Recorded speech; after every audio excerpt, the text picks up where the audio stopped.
Halo semuanya, kembali lagi di channel Rudi Hiskia ya. Kali ini aku akan bahas satu perusahaan yaitu Mulia Industrindo dengan kode sahamnya MLIA. Jadi saham MLIA ini atau Mulia Industrindo ini di request oleh teman dari YouTube ya untuk bahas eh, analisa saham ini atau perusahaan MLIA ini. Jadi ini perusahaan sebelumnya memang bergerak di bidang keramik dan kaca ya, tapi belakangan mereka tidak melanjutkan bisnis keramiknya. Kenapa mereka tidak melanjutkan bisnis keramiknya? Karena bisnis keramik ini sudah red ocean ya, red ocean. Jadi mereka kesulitan dalam menjual keramik atau produksi keramik. Akhirnya mereka memutuskan untuk menutup bisnis keramik mereka atau tidak jualan keramik lagi. Jadi yang masih bertahan dari industri keramik ini ya hanya satu, yaitu Arwana Citra Mulia ya. MLIA sudah tidak main di keramik dan mereka fokus di industri kaca. Jadi kita langsung saja ya. Nah, ini dari websitenya sudah terlihat fokus manufaktur kaca terkemuka di dunia. Nah, ini ada float glass, glass container, glass block, automotive safety glass. Ini mereka mendirikannya di 1986 di bidang perdagangan. Jadi mereka dagang ya, bukan produksi ya. Mempunyai dua entitas anak, PT Mulia Glass dan PT Mulia Keramik Indah Raya. Nah, keramik ini mereka jual ya ke PT Eka Guna Tama Mandiri di 2017. Jadi mereka nggak mau jual keramik lagi, mereka hanya jual kaca saja. Oke, nah ini dia PT Mulia Glass. Ini produk-produknya ya. Ada Soles kaca belakang, stout botol. Nah ini untuk arsitektur ya, kaca blok begitu. Ini testimoni, ini galeri. Jadi kaca mereka itu digunakan ke bidang arsitektur, otomotif dan kemasan ya, kemasan kaca kemasan. Kita lihat profilnya ada apa aja. Kita lihat manajemen. Nah, ini manajemen mereka di komisaris ya. Ada Pak Osman Sitorus, Jone S. Chandra Negara, Inato Setiadi. Nah, aku nggak tahu nih mereka punya rekam jejak yang bagaimana, apakah negatif atau positif. Direktur utamanya Eka Chandra Negara, Medriani Henry Boon, Exxon Chandra Negara, dan Ekman Chandra Negara. Berarti ini sepertinya ini perusahaan keluarga yang dipimpin oleh keluarga Chandra Negara ya. Ini kalian bisa cek sendiri di Google Search, tinggal ketik aja skandal atau kasus Eka Chandra Negara atau kasus Mulia Industrindo ya. Oke, aku sih belum pernah ini ya mendengar ada kasus aneh-aneh dari Chandra Negara. Nah, struktur organisasinya ya. Aku rasa masuk ke bagian bisnis. Oh, ini produk-produknya. Investor relation tidak ada yang ini ya, investor relation.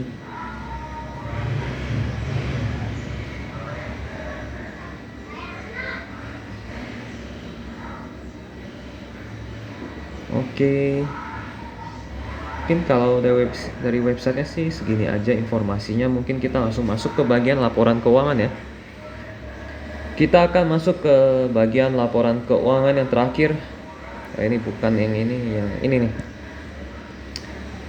30 September 2021.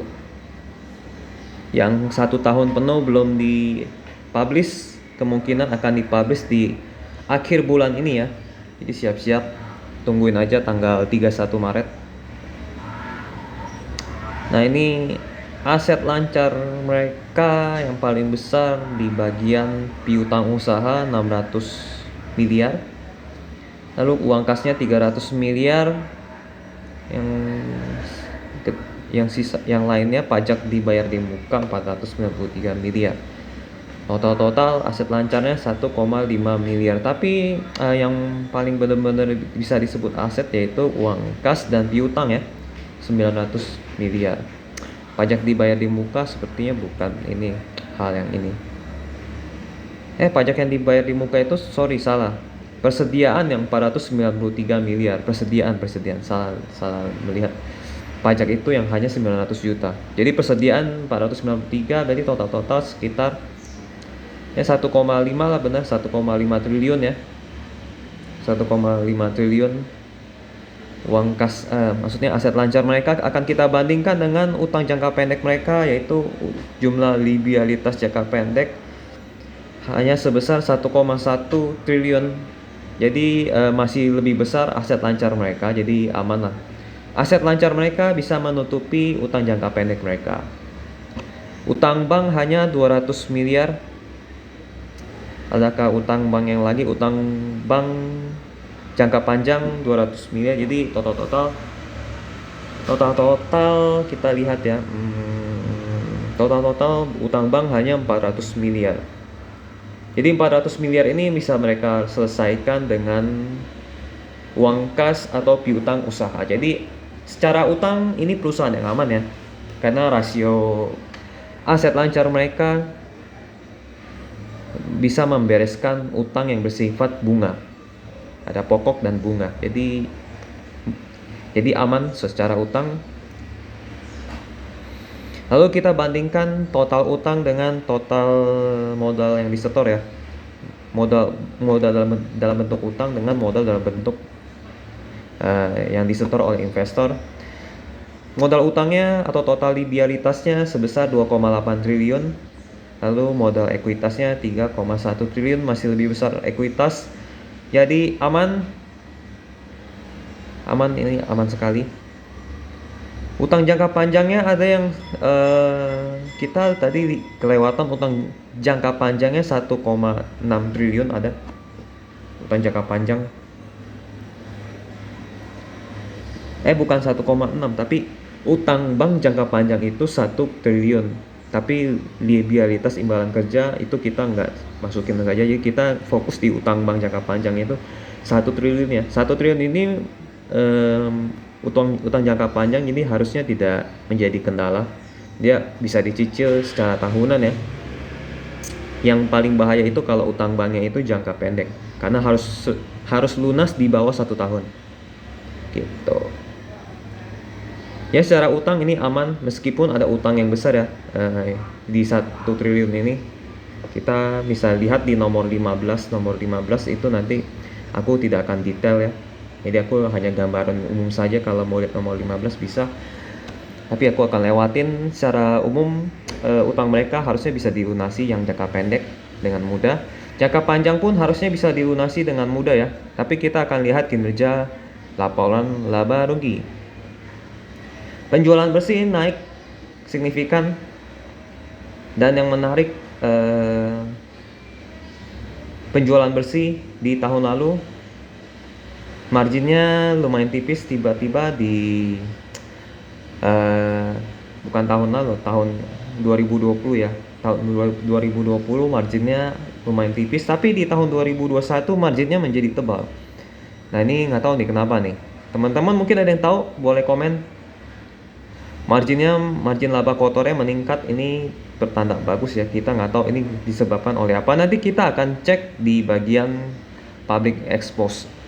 Apakah mereka menjual produk baru yang marginnya tebal atau bagaimana? Apakah mereka menaikkan harga? Kita tidak tahu ya.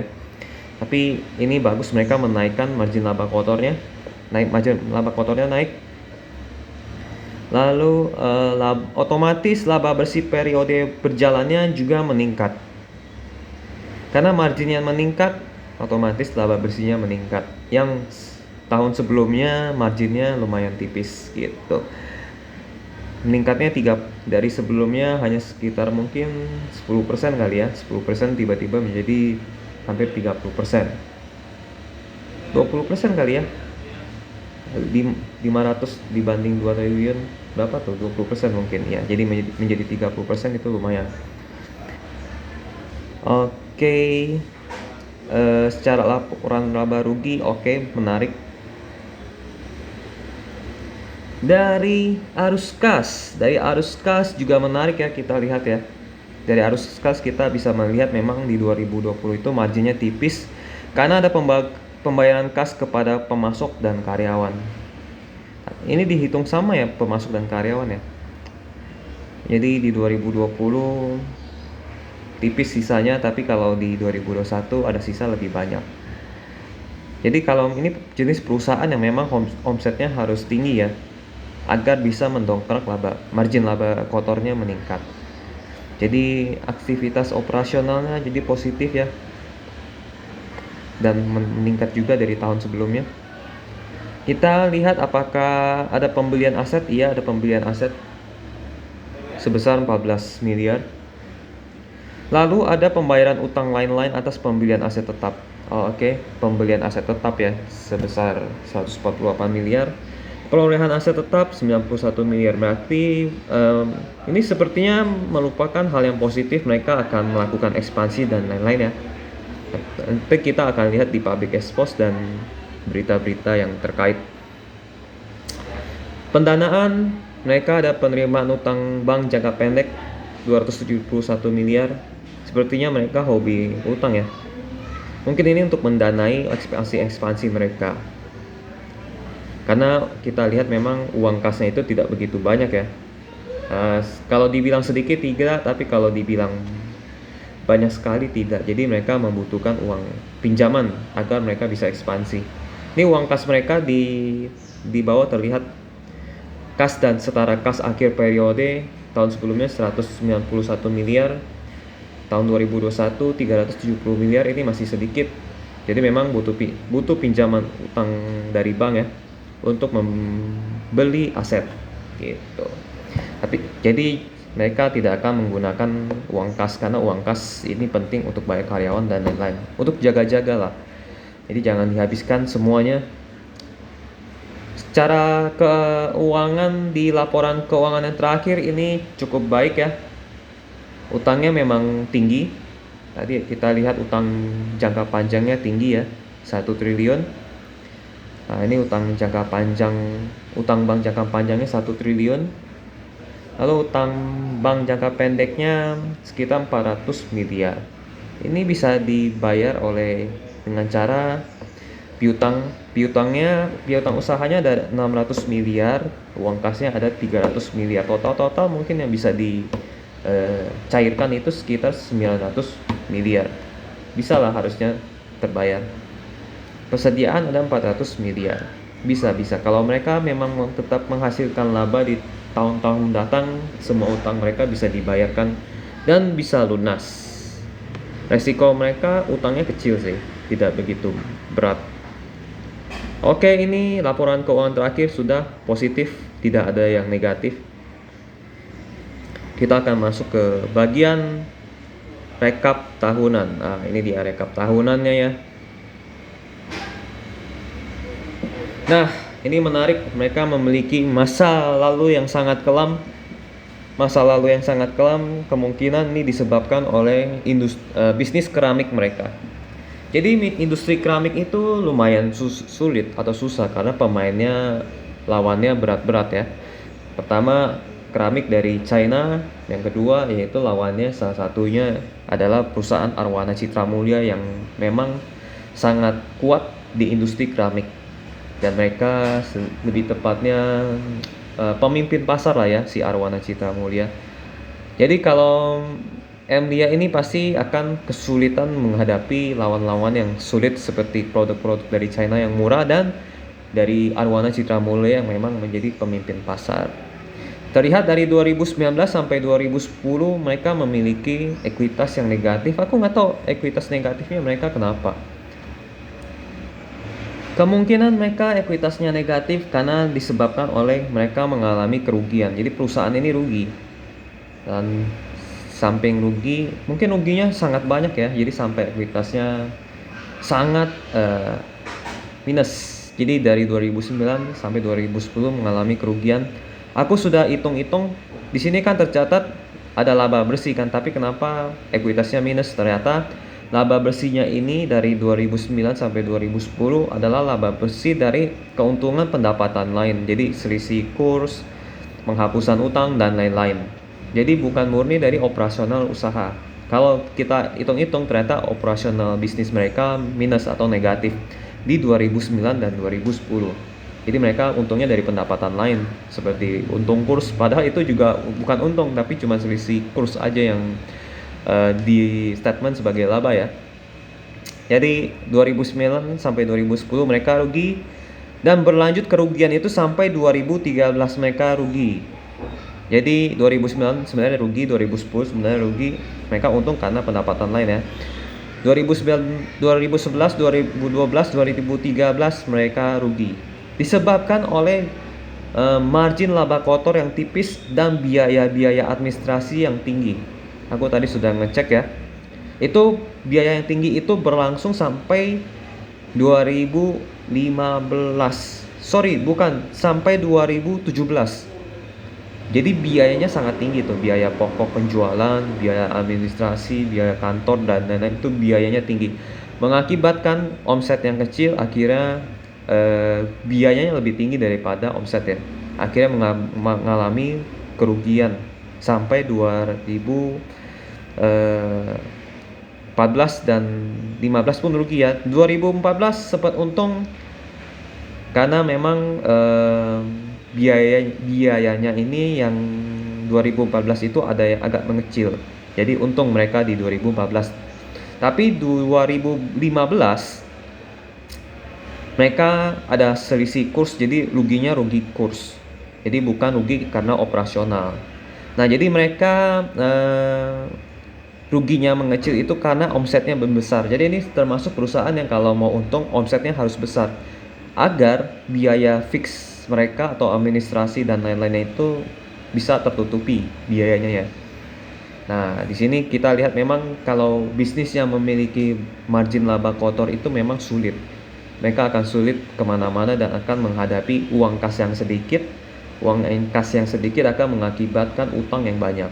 Dan mereka mengalami kerugian, jadi sulit kemana-mana. Tapi baiknya, berita baiknya di 2014 sampai seterusnya mereka mengalami peningkatan omset ya. Dan mereka berhasil menekan biaya ya. Mereka berhasil menekan biaya dan meningkatkan omset. Akhirnya di 2014, 2015 sampai seterusnya sampai tahun sekarang mereka bisa mencapai untung. Di 2015 rugi karena rugi kurs, jadi bukan karena operasional gitu. Tapi secara operasional mereka untung. Dan kita akan lihat di sisi arus kas operasional. Arus kas operasionalnya positifnya mereka selalu positif ya, selalu plus, jadi tidak ada yang negatif. Artinya memang uang kasnya itu selalu masuk, tidak ada kesulitan arus kas, jadi mereka aman secara uang kasnya. Mereka berhasil menjaga aliran darah mereka tetap mengalir begitu.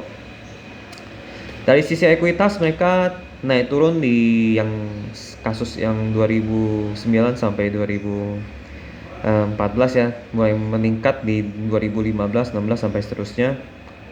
Dan di 2018 margin laba kotor mereka mulai naik. 2018. Dan di 2019 mereka stop jualan keramik. Jadi 2018 sebenarnya mereka udah stop setengah penjualan keramiknya. Jadi benar-benar stop total itu di 2019. Nah, kenapa omsetnya turun? Kan 2019 kita lihat omsetnya turun karena mereka berhenti jual keramik. Tapi efek berhenti jual keramik ini mereka malah menghasilkan keuntungan yang lumayan tebal.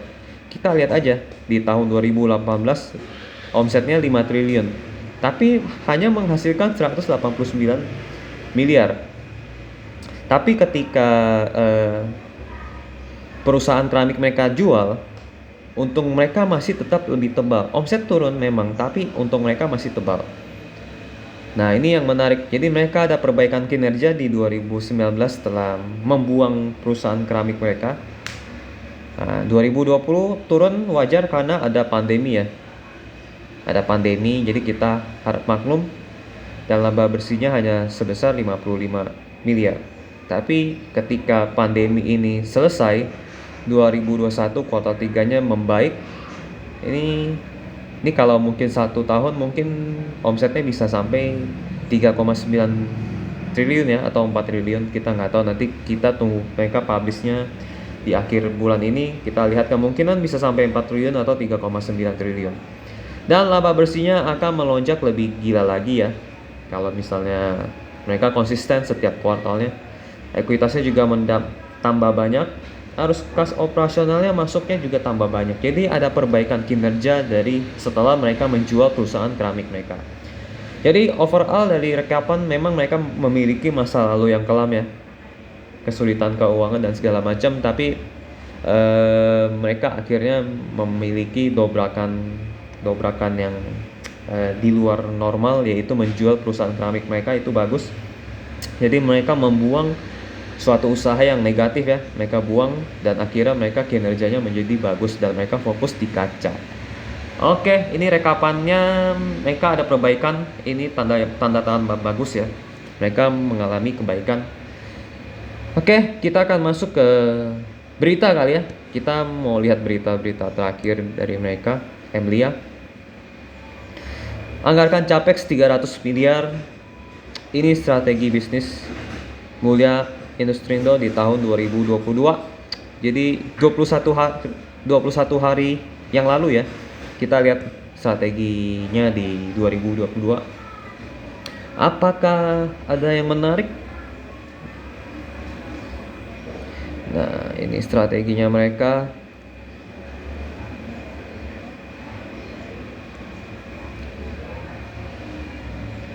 Emlia menyatakan tahun ini membidik pertumbuhan penjualan 8% di tahun ini.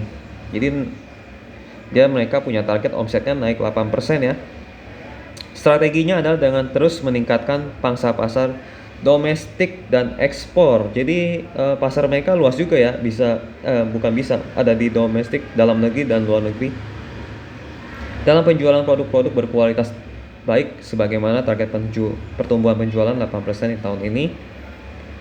Oke, tahun ini mereka cuma ngomongin target, tapi strateginya belum ini.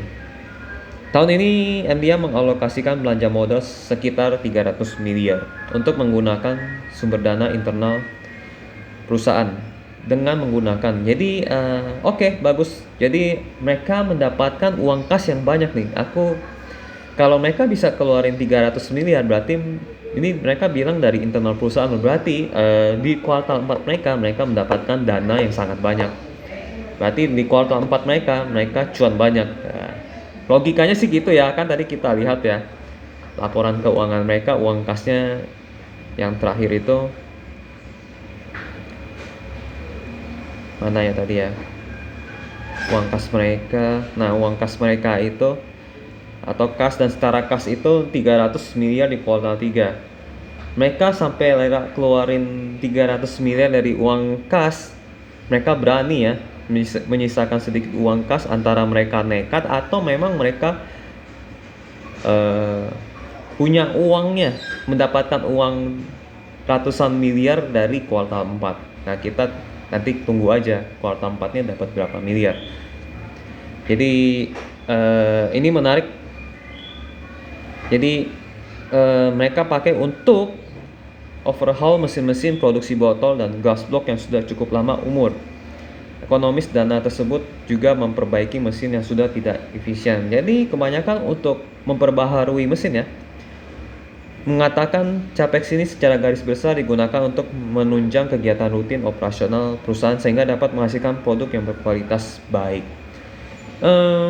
Aku nggak tahu kalau untuk memperbaiki mesin supaya mesinnya kinerja produksinya lebih baik. Misalnya sebelumnya hanya memproduksi 100, Tapi setelah diperbaiki produksinya jadi 120, itu oke.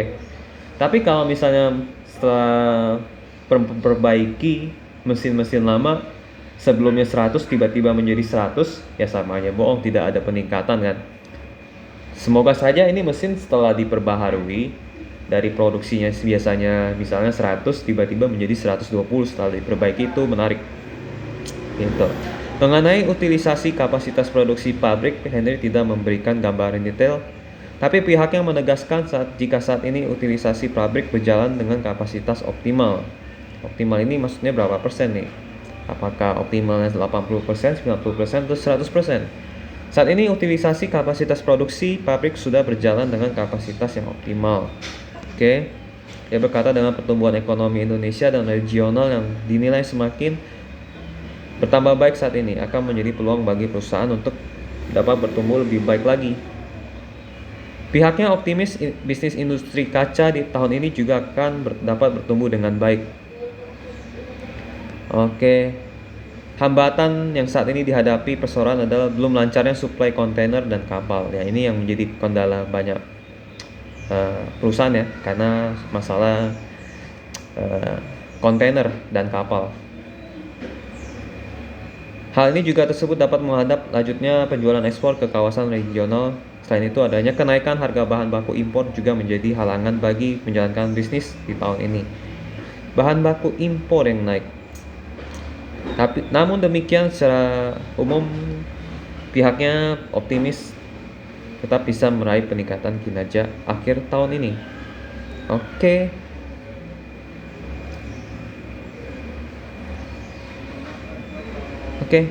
Jadi strategi mereka hanya bilang memperbaiki mesin ya. Tapi mereka nggak menjelaskan memperbaiki mesin itu efeknya apakah produksinya jadi makin banyak atau malah sebenarnya tidak ada gunanya kan. Tapi kita lihat nanti apakah memang ada efek yang signifikan dari perbaikan mesin ini atau tidak. Oke, kita back. Berita sebelumnya 4 bulan yang lalu kita lewatin aja karena sudah lama, 4 bulan yang lalu. Oke, kita masuk ke bagian public expose ya. Nah, ini presentasi mereka. Ini presentasi mereka ke konsumen, bukan konsumen, investor dan ke media. Mereka melakukan presentasi ini di 30 Juli 2021, berarti dari tahun lalu ya, sudah lama. Tapi tidak apa-apa, kita akan lihat kendala mereka, tantangan mereka, dan rencana mereka. Kita lihat bagaimana mereka mengeksekusi rencana-rencana mereka. Ini mereka memang produknya fokusnya di kaca ya, tidak di keramik lagi. Oke, ini volume dan nilai penjualan kaca lembaran atau lembaran kaca naik ya, naik volume. Kita lihat volumenya aja sih, ada kenaikan atau menurun. Kaca lembaran naik 3%, botol kemasan turun 5%, kaca blok itu naik 21%, kaca pengaman 39%, nilai penjualan turun ya justru ya. Nilai penjualan turun 4%. Oke.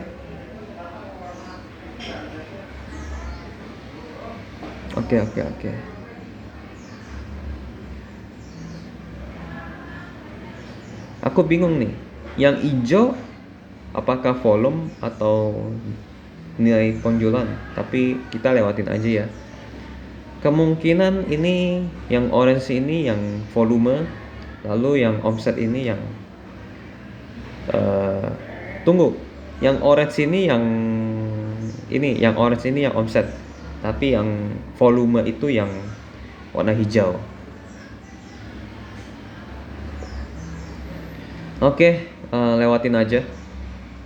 Kita lihat ada penurunan yang 2019 sampai 2020 omsetnya. Memang turun sih karena ada pandemi ya.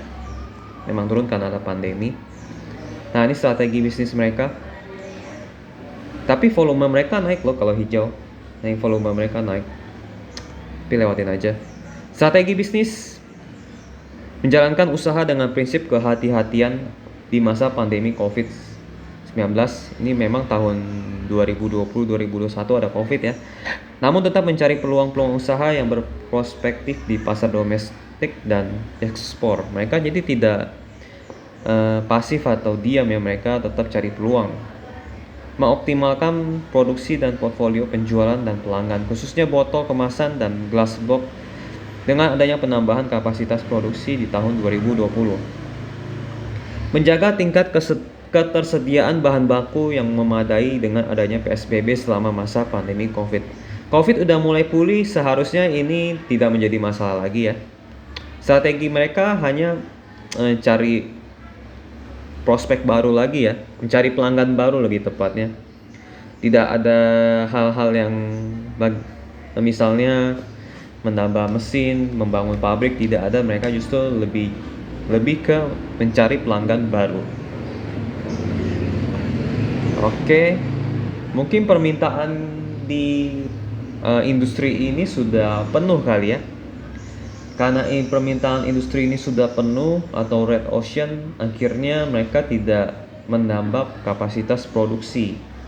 Karena supply di pasaran mungkin sudah penuh. Akhirnya mereka tidak menambah pabrik dan menambah mesin. Kemungkinan. Jadi akhirnya mereka mencari pelanggan baru. Gitu. Kalau misalnya permintaan yang tinggi, akibatnya yaitu mereka harusnya tambah mesin atau bangun pabrik baru. Tapi tidak ada gerakan seperti bangun pabrik baru atau tambah mesin. Nah, jadi aku tebakannya mereka lebih karena pasarnya memang sudah jenuh. Bukan sudah jenuh, supply-nya banyak atau saingannya banyak.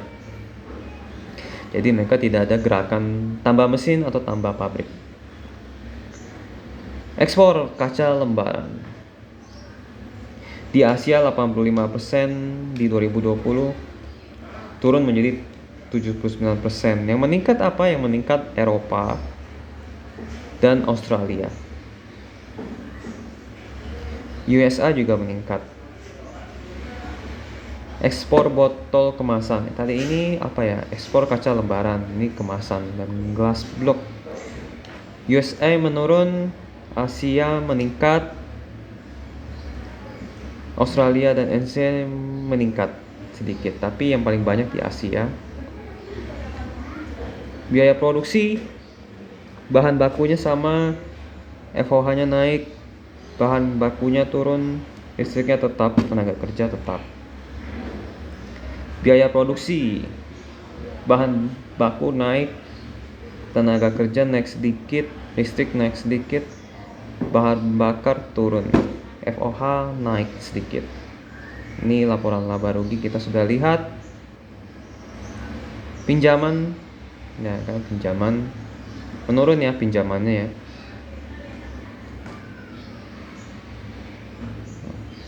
Harus dalam 1 tahun meningkat, lebih dari 1 tahun menurun. Ya harusnya sih bisa menurun dibanding tahun-tahun sebelumnya karena mereka kinerjanya membaik. Kasnya meningkat ya, uang kasnya. Oke, terima kasih. Oke sih, presentasi mereka sangat simpel. Bahkan strateginya ya cuman tambah pelanggan baru aja. Jadi tidak ada tambah mesin, tambah pabrik, tidak ada yang ya paling itu. Karena permintaan di pasar memang sedikit, akhirnya mereka lebih ke cari pelanggan baru. Gitu. Ini secara industri ya. Aku nggak tahu nih pasarannya sebanyak apa. Kita akan ke tanya jawab. Tanya jawabnya hanya dikit karena pesertanya sedikit ya. Oke. Nah, ini pertanyaan pertama.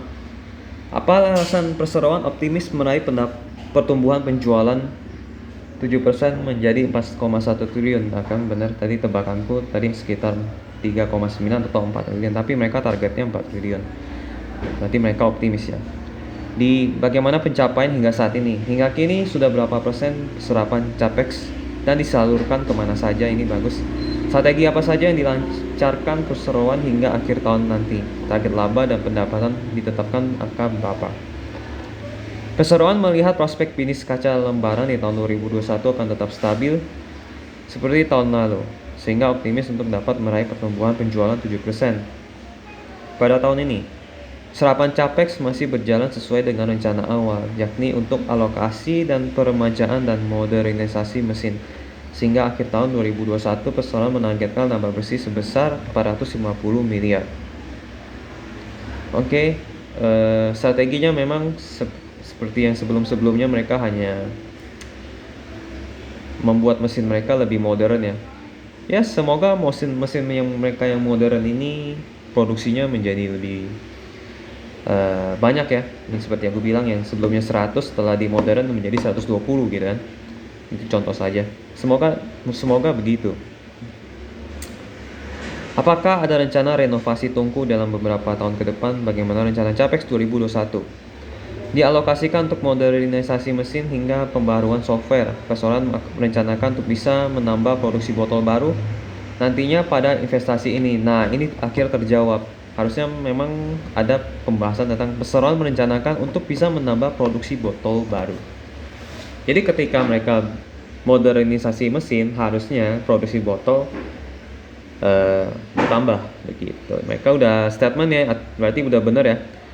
Nah, di pertanyaan kedua, jawaban yang kedua ini mereka jawab menambah produksi botol baru. Nah, ini baik dan bagus. Penggunaan laba bersih di tahun ini untuk apa? Laba bersih akan digunakan untuk investasi dan laba kerja, sebagaimana sudah mendapatkan persetujuan dari RUU PS tahun yang kami lakukan pagi hari ini. Oke, bagus. Kita langsung masuk ke kesimpulan ya. Kesimpulannya halaman ini aja sih. Ya, kesimpulan kalau kita lihat laporan keuangannya, mereka sudah membaik ya.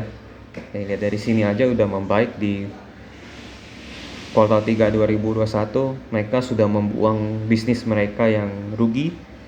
Mereka sudah buang. Lalu margin laba kotor pun mereka meningkat ya.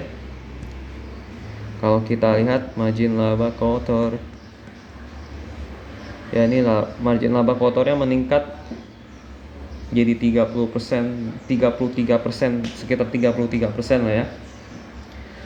Jadi penjualan besi 3 triliun, beban pokok penjualan 2 triliun, sisanya laba kotor 1 triliun. Berarti 33% lah mereka meningkat. Makin tebal untung mereka, dan akhirnya laba bersih periode berjalan mereka meningkat banyak sebesar 400 miliar. Semoga di akhir tahun ini mereka bisa mencatatkan kinerja yang lebih baik lagi ya di kuartal 4 2021. Ini secara keuangan mereka sudah positif. Dengan masa lalu yang kelam, akhirnya mereka berubah ya menjadi lebih positif. Lalu strategi mereka yang hanya menambah pelanggan baru dan meremajakan mesin hingga produksi. Ada botol-botol baru yang bisa diproduksi. Jadi bagaimana prospeknya ke depannya nanti di tahun 2022 ini? Kemungkinan akan peningkatan omset, dan mereka juga mentargetkan peningkatan omset itu sekitar 8%. Omset tambah 8% lumayan. Dan kemungkinan laba bersih pun bisa bertambah yang mungkin hanya sekitar 10-20%, tapi kita nggak tahu, lihat nanti ya kinerjanya bagaimana. Jadi apakah ini cukup layak diinvestasikan? Boleh, tapi untuk jangka pendek, karena kita nggak tahu jangka panjangnya apakah mereka drop lagi atau bagaimana kan. Aku sih pribadi nggak tahu yang industri kaca itu permintaan pasarnya tinggi apa enggak, karena di sini tidak ada penjelasan dan informasi mengenai industri kaca.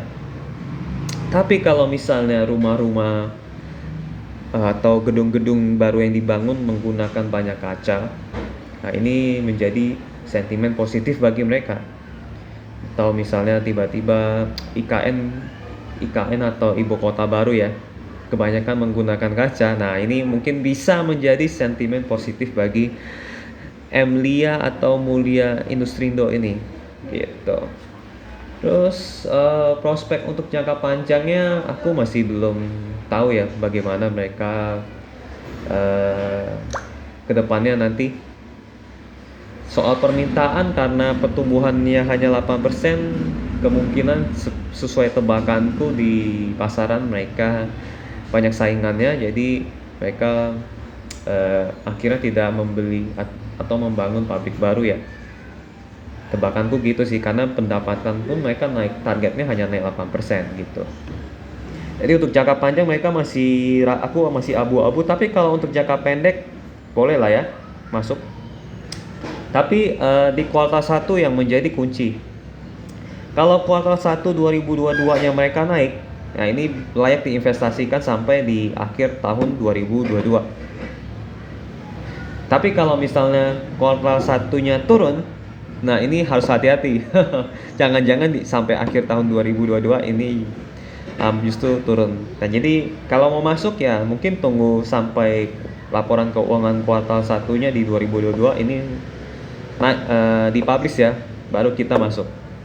Kalau misalnya turun, kita tidak akan, lebih baik jangan masuk. Tapi kalau misalnya kuartal 1 2022-nya naik, nah kita boleh masuk gitu.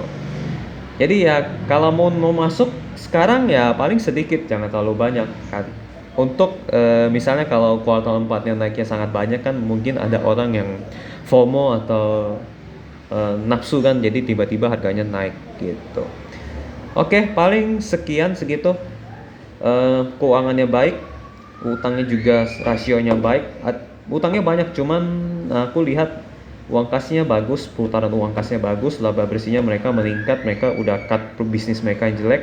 Jadi harusnya utang jangka panjang mereka bisa lunas. Utang jangka pendek pun mereka aman ya. Jadi keuangan itu mereka positif. Terus prospek pun mereka kalau dibilang sangat baik tidak, masih ragu-ragu aku prospek mereka ke depan bagaimana. Tapi mereka ada perbaikan kinerja positifnya di situ.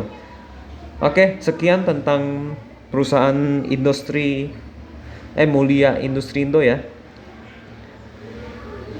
Kita balik lagi ke websitenya. Nah, ini dia Mulia Industrindo. Sekian penjelasan dari Mulia Industrindo atau dengan kode saham MLIA ini, MLIA. Jadi kalau misal teman-teman ada yang ingin koreksi ketika aku memberikan informasi yang salah atau ingin menambahkan informasi yang kurang, boleh silakan tulis di kolom komentar. Boleh juga like, dislike, atau kalau mau nanya saham lain silakan tulis di kolom komentar juga, nanti aku bantu analisa. Tidak akan detail nanti, tapi teman-teman kalau bisa mau nambahkan boleh juga gitu. Tapi semoga informasi ini bermanfaat buat teman-teman ya. Sekian, sampai jumpa di pembahasan video berikutnya. Bye bye.